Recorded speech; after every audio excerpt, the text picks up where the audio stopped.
Welcome to the Arizona Sunset Podcast, where we focus on finding senior solutions to aging problems.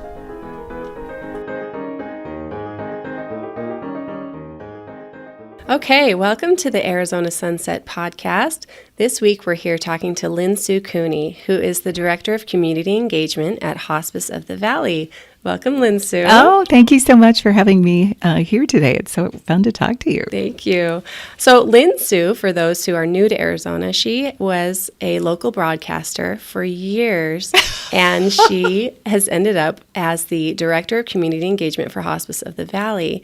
And I kind of want to ask you just your background. What led you to Hospice of the Valley? How did you get here? Gosh, it was crazy. So I had a 31-year news career at 12 News, and I was in Dallas before that. So 31 years in Phoenix, and I loved it, loved every moment. But my boys were in 8th grade, so they were getting ready to go to high school, and the station wanted me to sign another 4-year contract, which meant I would be working nights and finishing that contract as they went off to college. And I thought, gosh, maybe it's time to change course and just try something else. And I asked to meet with the executive director at that time of Hospice of the Valley, Susan Levine, who is just a very smart, savvy businesswoman and has a heart of gold, obviously, running such a beautiful agency, just to ask her about opportunities that she saw that I might fit in the community. She's very, well connected in the community, not thinking hospice because I wasn't medical, because I had some other things I was looking at, but just nothing stole my heart. And the more we talked, the more I think we both realized that really this was going to be my next home, that I wanted a mission that I could throw myself into. I had community connections and I educate. That's what I did in news. And that's my passion, if the cause is something I believe in. And she saw an agency that was so focused on care that it never talked about itself and never told families how they could be helped and what was available. And so it was the perfect fit. Yeah. Well, and being such a familiar face to the community, you were the perfect fit to come in there because so many people were familiar with you. So I think... Well, yeah, I think, yeah. And having, those connections, I think sometimes, God leads you down a road. And I kind of think that he had me in news for 31 years so I could have those connections that would then benefit this beautiful nonprofit 31 years later. Yeah. You never know, but it's worked out that way. That is fantastic. Now, prior to coming to Hospice of the Valley, you did have some personal experience with a family member, correct? Mm-hmm. Yes. Why don't you tell us about that? So before that, I knew what hospice was. It was end-of-life care. That's all I knew. That's what a lot of people know until it's come into their lives. But then my father-in-law and his wife, my mother-in-law, were in their SUV going to Costco one day. He kind of clutched his heart, said something's not right. She pulled over. She saw a motorcycle policeman, and he sent them, gave him an escort to the hospital. It turned out he had an aortic dissection. His aorta had torn from his heart. Oh, no. Immediate surgery, life-saving surgery. They cool you down very quickly. They do surgery because they have to stop your heart. And in warming him back up, there were some complications, and he suffered a lot of massive strokes from which he would not recover. So we called hospice, and it was the most glorious, compassionate, unreal care that I ever could have imagined. And it made such an impression on our family that I just never forgot them. And so occasionally, if they had a story to tell, a new story, I would tell it. Or I think I helped MC a couple of their Light Up a Life events because they were special, and didn't realize that, all these years later, I would be circling around and helping families get the same beautiful care that I got. Yeah, with our so family. They had a piece of your heart. They did. When the time came. Yeah, and you don't know what hospice is until you've experienced it or had a friend experience it and been on closer in to see what's happening. These people really anticipate your needs. You're lost because it's the first time you're losing someone, and you don't know all the feelings and the grief, and you can't figure out how to navigate all those feelings and anger and why is this happening? All of that. And they're so wonderful in letting you know what's going to expect. This is normal. This is how you can cope with it. And we're here for you as long as you need us. The bereavement continues for a minimum of 13 months after death because they want to get you through the first anniversary. Wow. And that's amazing. So they stick around and they provide support long after the person has passed away. Yeah. I know that, me years ago and lots of people who have never experienced hospice before think it's a place. They'll say somebody's going on hospice or they're at hospice or they just don't, they think it's a place. And so really hospice comes into your home or into, if they live in a facility, a care home or anything like that. So hospice comes in and they provide what? Everything. The bed, the medications, anything that you would need on that end-of-life journey. Hospice, to so many people, is a scary word. They do think it's a place. And they may think that because Hospice of the Valley is unique in that we have 10 inpatient units. But those units are for short-term critical care. So maybe you're at end of life and you get pneumonia. You need to be in a very supervised 24/7 environment. So we would take you in an inpatient unit help.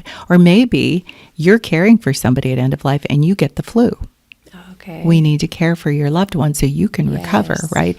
The goal is always to return you home, wherever that is, because passing in the comfort of your own home surrounded by things you love is what hospice is. Sometimes people arrive very late at end of life. They're so close that moving them isn't a good idea, and so they can pass in an inpatient unit, but our goal is always to have you pass at home. And being afraid of hospice is, I think, my biggest challenge as an educator. People think that's where you go to die, but hospice is a philosophy of care that's the opposite of that. The terminal disease is why you're going to die. Hospice is going to help you live every moment you can with the best quality of life we can ever give you until you die. So I think the misconception is that somebody has to be so close to death before it's time to bring in hospice. Bingo. And what you're saying is that's not true. Hospice is, so when a family, what would you tell families when they need to know when is the time that you start discussing or you start reaching out to hospice? It's usually almost always earlier than you think. So it isn't the last week of life or the last day of life. Medicare knows that families who are on a terminal illness journey need support early on. So the moment that you decide, I'm not strong enough to do another round of chemo, I can't go through the side effects again, that this next round of aggressive curative treatment might take my life quicker than the disease I'm trying to fight, or I'm tired, or there's no crystal ball. But when you decide, I don't want to do this anymore, I want quality of life, that would be the time to talk to your doctor, call us up and see if you're medically eligible. Chances are, if you're thinking like that, you are. You come on to hospice, and a lot of times people are medically eligible, but they're not emotionally ready. Yes. Because they have a misconception about hospice. Yes. And so they come on late too. But once you come on, imagine you're not on the curative aggressive treatment anymore. You actually feel better. You actually can eat. The sores in your mouth heal. You have an appetite. Some people come on hospice and extend their life. Yeah. It's not uncommon. And as long as you keep qualifying for hospice because your terminal disease is progressing, no matter how good you feel, you are renewed. Medicare doesn't stop it. Some people are on hospice for years. Their life is extended that long. And if you get really well and you decide, I feel pretty good, I think I could take another round of chemo, you sign off of hospice, you go have that round of chemo. When you need hospice again, the benefit is waiting for you. You can't use it up. You can't take it too early and then have it run out. All of those things people don't understand. Hospice of the Valley also provides palliative care. Can you tell us what palliative care is? So it's for someone who is seriously, chronically ill. They have COPD, they have heart disease, and they may have a combination of diseases. And they also have dementia on top of some of that. But they're not dying. They're not end of life. They can be years away from being a hospice patient, or they could be right up against being a hospice patient, but they have a chronic serious illness, and it's hard for them to get to the doctor. And so they're in and out of the emergency room constantly, and it's exhausting, and they don't feel well, and it takes hours to see a doctor, and they stop going, and then they have a medical crisis, and they end up, spiraling downward. So palliative care, like hospice care, comes into your home, keeps track of things, and says, you're having trouble breathing, we need to get you on breathing treatment. So you don't end up in intensive care next week. saves everybody money, reduces hospitalizations, is a better quality of life. Do most Medicare plans cover Hospice of the Valley, or does Hospice of the Valley accept them in your experience? So hospice care is, no matter what hospice you use, is 100% covered by Medicare. If you have Medicare, you're covered for hospice. If you don't have Medicare, some insurance companies will cover hospice, but Hospice of the Valley will take you whether you have insurance or not. Because we're a nonprofit, we turn no one away and have not in 42 years. And that is just incredible. But that's why, so Medicare reimburses us. We're very frugal with our dollars. We also have great community generosity. We have fundraisers all the time that people are holding and giving us donations. And we have a couple of events where we raise funds, and that all goes to charity care. That is fantastic. Last year, it was over $10 million in charity care. Wow. Is that just in Arizona, or is Hospice? We're only we're in Maricopa County and northern Pinal County. Okay, wow, and that's a huge amount just for this area here. How needed it is. Tell us what sets Hospice of the Valley apart from some of the other hospices. I know you mentioned that they are a nonprofit. They also have a few extra programs. I know that you've got some music, therapy dogs. Let's talk about some of the little extras that people wouldn't think when they think about hospice coming in. They think medical supplies and drugs and access to nurses or things like that. What are some of the extra programs that they offer that kind of help improve that quality of life, but it's not necessarily medical? Well, that's what I think makes Hospice of the Valley unique. That and the fact that we turn no one away who needs care. Because we have dollars that we reinvest in the community, we have these programs like community grief support. So we realized a long time ago that our community had people who didn't know about hospice, and they died alone, and then their family was hurting with nowhere to go. Or the death was very sudden. Somebody got on a motorcycle and hit a tree and died. Well, their parents are still hurting. They didn't have time to call hospice. It wasn't a hospice situation. So we do free community grief support all around the valley, different nights of the week, different locations, so people can come get it. Children grieve way differently than adults. They don't cry. They act out. A toddler might bite their friend. A grade schooler might punch their buddy. A high schooler might drop out and smoke pot. Whatever they're doing, they're acting out. So we have New Song Center for Grieving Children to help them because their parents are grieving and not in any shape to help the children, and the children grieve differently. So we have a program, and that's no cost. We have a perinatal program. So say you're pregnant and you go in for your ultrasound and the doctor says, your baby's not going to survive birth. We recommend you terminate, but you don't want to terminate because you want to hold your baby and meet your baby in forever few minutes that you get her. You need support the whole time you're pregnant. You need support on the day of delivery, and you need support after the baby dies. Then you probably need support the next time you get pregnant because you're thinking, baby's not kicking. Why isn't the baby kicking, right? So this is a perinatal support program that we do with Phoenix Children's Hospital that is no charge. And I think very few people know about that. Very few people, I think, would think to contact hospice for that, knowing that they're going to lose a pregnancy or knowing that their child is not going to survive for very long after birth. And they need that help. They need that support. We have a program that honors veterans at end of life because a lot of times these vets are very stoic and they haven't told their family about things, and they're at the end of life, and PTSD can rear its ugly head. So we have specially trained veteran volunteers who go in the same branch of service. We honor them with a pin and a flag. We have a ceremony, and the family hears stories and goes, "Dad, you never told us that." So they have more memories. And then the family leaves, and those two vets get to talk and share whatever's on their heart. That, I've been worried about this. I have spiritual concerns about what I did in the war. We can have a chaplain come. So it's and they can really open up these people because they know they've been there. Right. They're not going to judge them, right? Yeah. So that's one. We have an 11th hour companion program. So a lot of times people at end of life, they're caring for someone they love, and they're kind of afraid at the very end to be alone.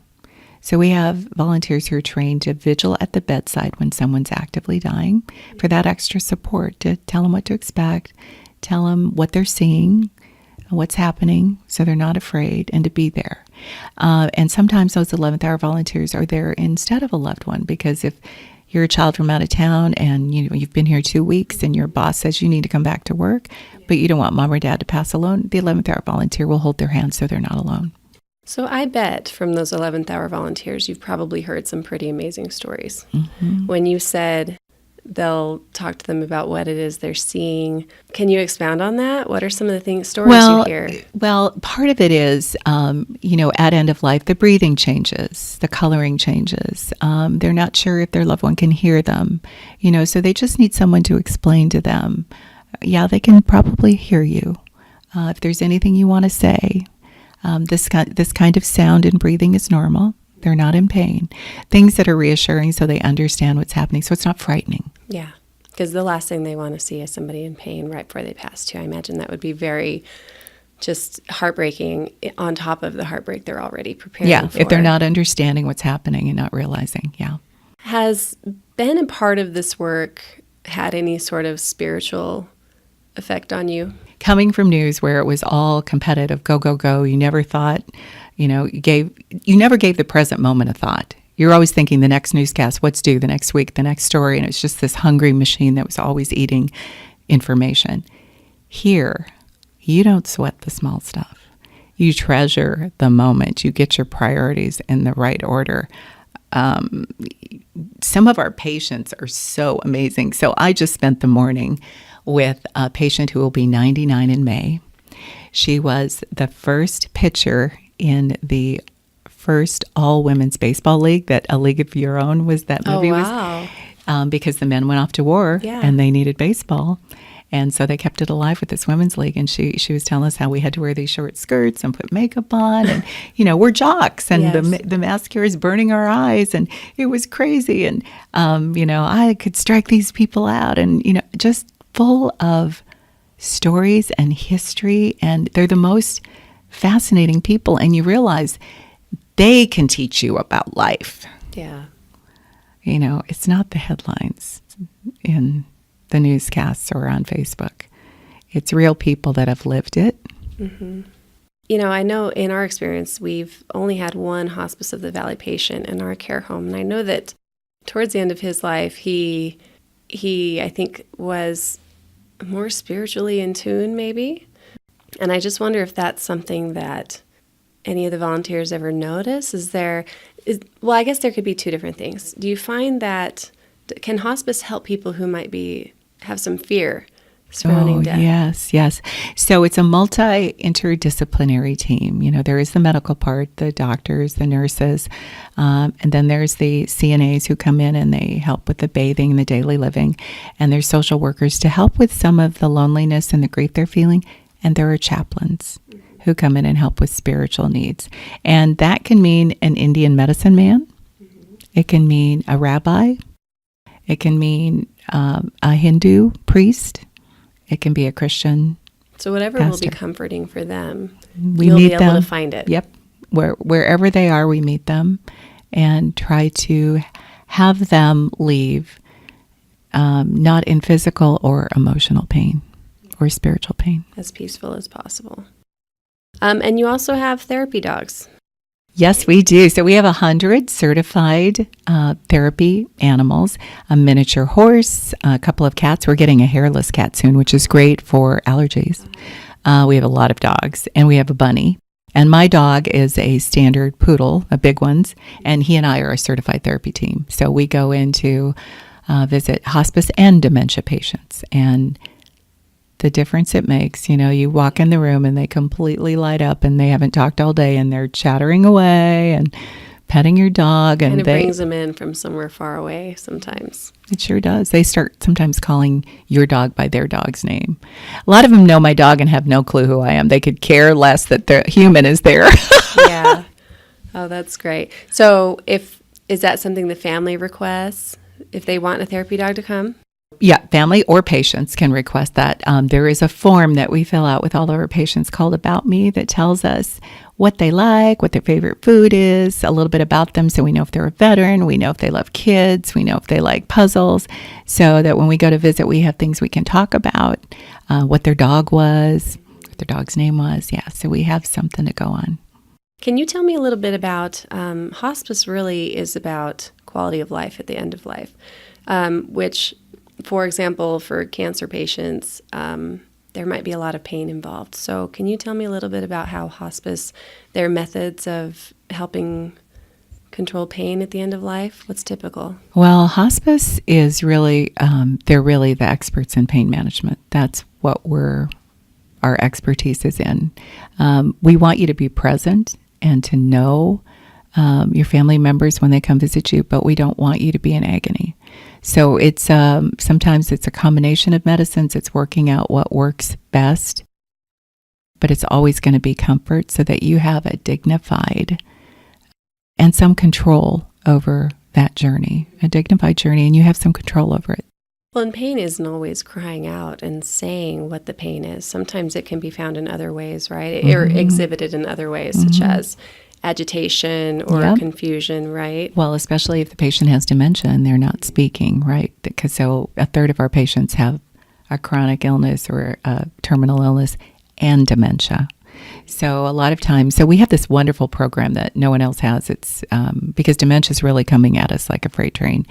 And it's called Palliative Care for Dementia, where just like hospice, our teams go into the home and they teach the caregiver how to read the language of distress behaviors. So why is this happening? Well, the lights are super bright. You have shooting on the TV and the volume's way too high and it's distressing. Calm it down, make the light less, turn that banging and shooting off and put piano music on or whatever their favorite music is. Give them a piece of chocolate on their tongue. Bring them to the present moment and let them have these moments of joy. But this program just kind of figures out what is it they love, and depending on the stage of dementia, helps them. You know, it might be a woman who spent her whole life being a stay-at-home mom, and she's pretty advanced now, but if you give her a realistic baby doll, she doesn't just sit in the chair anymore. She's alive. She's burping it. She's changing it. She's feeding it. She's singing to it. She's happy. It's bringing her back a little bit from a faraway place. That's how I like to refer to it as. Yeah, that's what it is. What would you say has there been a hard part of being a part of this work for you? The hardest part is that people don't know that they can be helped. Because it's the most vulnerable time of your life is losing someone you love. To do it alone just makes it worse. I'm sure to see that. And maybe times when hospice could have helped. And we can always help. Families didn't know. And right. then you see this lost That's a opportunity of heartbreak. how much it could have been easier. What would you say, as a direct question, what is the most rewarding part of what you're doing now with hospice? How does it reward you personally? Okay, so I guess the easiest way to say that is when I went home at night doing the news, especially in the last couple of years when the news has gotten very divisive, I didn't always put my head on the pillow and feel like I made the world a better place. Sometimes I felt like it was a lot of negativity and not a lot of solutions, and we didn't have time to give all the sides. And I wasn't proud of it all the time. And so I knew my heart needed a new mission. Now I go home and I know that this agency made the world a better place for countless families and does it every day. Yeah. So really, you know now that you're part of something meaningful. Oh, yeah. It's seriously, I feel like I go to heaven to work every day because everyone here is an angel. It's like working with angels. It really is. It's an amazing agency that is so committed. I mean, everyone here breathes service. We're only here to serve. There's no other reason that we get up in the morning except to serve. And it's so beautiful. That is a different life. Yeah. When you're living to serve. Yeah, it really is. And people always ask me, so do you miss it? Are you ever going to go back? And I always give myself a beat to see if there's a twinge in my heart. There never is. So I know I'm in the right place. Yeah. So something that it's really fulfilling you right now. Oh my gosh. Yeah. I mean, I feel I had an amazing news career, but I feel like this is my encore career and I never want to leave. I hope they let me work here when I'm 99, like our patient today. Yeah. Well, Hospice of the Valley is a fantastic organization. And you guys also recently, was it recent, your partnership with Geriatric Solutions? Yeah. In the last year or so. And that's, a home doctor, a house calls practice where the doctor comes to you for those who find it difficult to get to their doctor. And that's kind of connected to the palliative health. No, AZPHC is Arizona Palliative Home Care, where insurance companies have said, we know that if you go into the home and take care of our palliative care patients, they won't end up in the emergency room. So we will pay you to make those calls. So that's a contracted program. And Geriatric Solutions is if you have insurance, that covers your doctor visits, we'll just send the doctor to you. Wow. So it's almost becoming a very convenient one-stop. You guys can offer everything. We're living so long, but you're frail when you live a long time. And so your medical needs change, and the way that you get your care needs to change. Well, I just want to thank you so much for letting us come in here. Hospice of the Valley especially, you guys have just been able to do so much and help so many people. And I think that more people, the purpose of this podcast is just so that more people know what their options are, and they don't have to do things alone. They can have the best experience possible in a difficult circumstance. And that is really what we wanted people to learn about today. And Hospice of the Valley was a great place to start because you guys offer so much. Well, And thank you. We really appreciate it. I just appreciate you asking these questions so that we can help families who didn't know that there was help out there. Thank you. Thank you. And one last question. Sure. So do families talk to their doctor? They can talk to their doctor, or they can call us and we can call their doctor. It's however they want. So any questions, Hospice is there, your doctor's there, and that is how we help everybody involved at the end of life. Thanks so much, Lin Sue.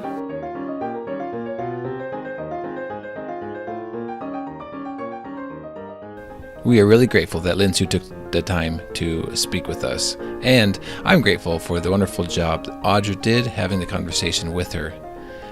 There were some outtakes or some sidebar conversations that I include after the little ragtime jingle. If you'd like to listen to that, please feel free. Otherwise, we thank you for listening to the Arizona Sunset Podcast. Please come back for the next episode.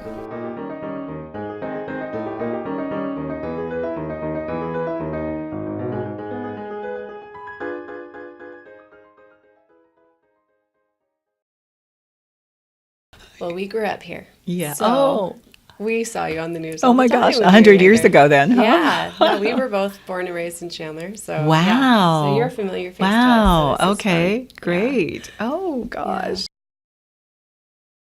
You know, because a lot of people, and I thought this before I was even in the industry either, they think hospice is like a place. A place that you go and you to go there to hospice. die. Yes, Yes. yeah. And it wasn't until a couple of years ago that I found out that it's actually, no, hospice Comes to you. and it doesn't mean what I thought it meant. So anyways. Oh, that's great. Okay. Yeah, Well, you so can even just say to that, and educate. okay. Yeah. Is that something that you mentioned, that this has there's a spirit of service here, right? Like with the team, and I noticed that the things that you had commented on, the things that you had shared, typically someone from with your background would come in as like a figurehead, a spokesperson, right, to get the message out. But I think what's amazing is that you are getting into the work with the people. You and your dog are certified. You're doing these interviews and talking with these people who are on hospice and being able to participate in that experience. Is that something that Hospice of the Valley encourages, like at all levels of the organization? And that I think if you didn't do that, if they didn't promote that, I think you kind of missed the whole message. Like, how can you be out there promoting if you're not, without experiencing that? I think it's an amazing time in people's lives, and to be able to serve them like you do, and like your organization does, firsthand. I think that makes you a better promoter of the service, and to be out there and do that. So we do. We want everybody to understand our mission. So I think they would be fine if I was just a manager, but that's not the way I work, and I think they knew that when they hired me. Why market in a vacuum? This is what our care teams do, but never have gone with a CNA and changed a brief. Never have helped a gentleman shower. Like, I was like, okay, well, he's taking his clothes off. Okay, I guess we're doing this, right? Yeah. And then you just get on with it. Do you need more oxygen, sir? You just rub lotion on a woman's hand, and then she says, could you read my Bible for me? It's like, okay, I'm in the right place. This is amazing. I don't even have to sell it.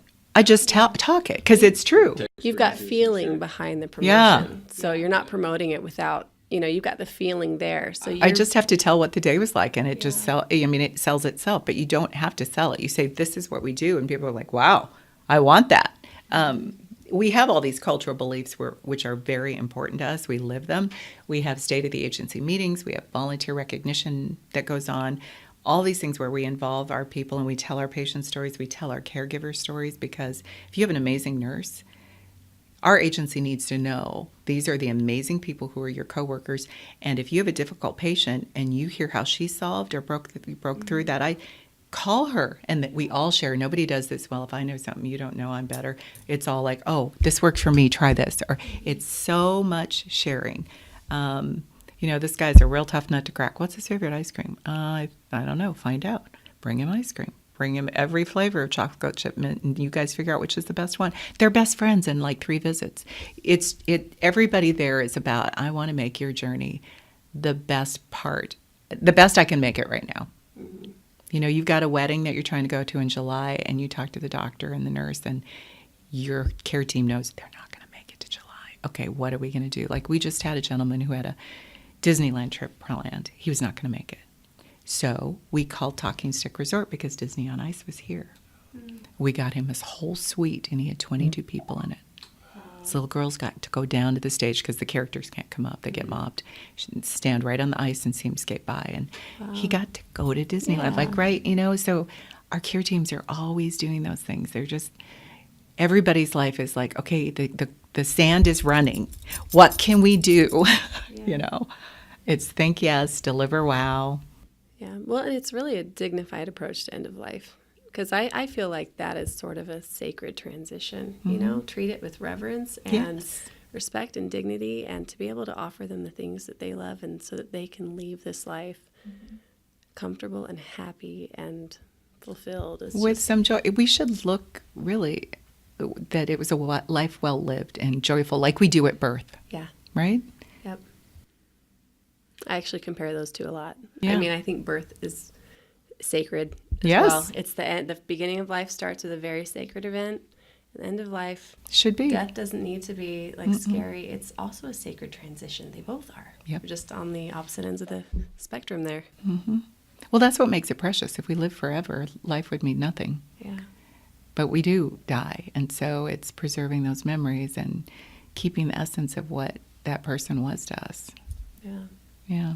I've been fighting laryngitis forever, and tonight I have to MC this event at Scottsdale Center for the Arts. Have you heard of Violins of Hope? Violins of Hope. They were violins that were hidden during the Holocaust. Yeah. Yes. Recovered. So they were recovered and then restored, and now they're traveling the country doing concerts. So they're here at Scottsdale Center for the Arts here tonight for a tribute concert. And the intermission, so I'm emceeing it, introducing the pieces, what happened to the violin, who the composer is, under what conditions this song was written. That's amazing. And then in the intermission, I interview Charlotte Edelman, who's a local survivor in her 80s. Lived in a cellar at age 10 all by herself.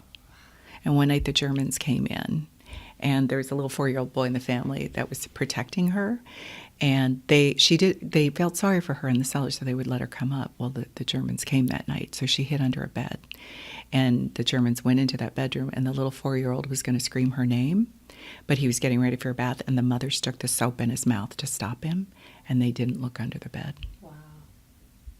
It's amazing that so many people... She made it people... to the war then? She did. It was 11 months till the war was over, so she just had to make it 11 months, and she was reunited with her father, but her mother was killed in a camp. He jumped off the truck. They were taking her to camp, and he said, "Come with me." And she said, "No, if they find us, they'll kill me. I'm too afraid." So she stayed on and went to the camp and died, and he escaped.